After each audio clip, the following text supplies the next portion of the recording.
అరుదుగా ఉండే బంధం వీరిది.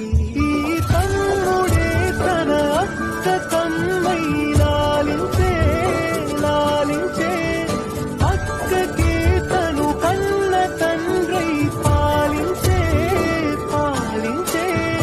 కాలమాగి చూసిన అనుబంధమే ఇదిలే, వయసు మీరిన పాసమే ఒక కావ్యమై